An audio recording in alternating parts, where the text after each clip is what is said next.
Hello, friends. Welcome to Creative Medicine.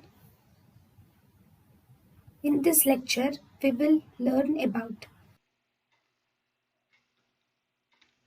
Potency of inhalational agents.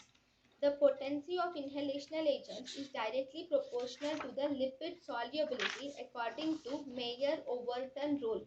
Minimum alveolar concentration.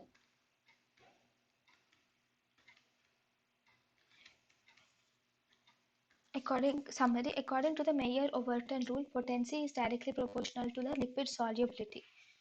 Mayer-Overton rule states that potency is directly proportional to the lipid solubility.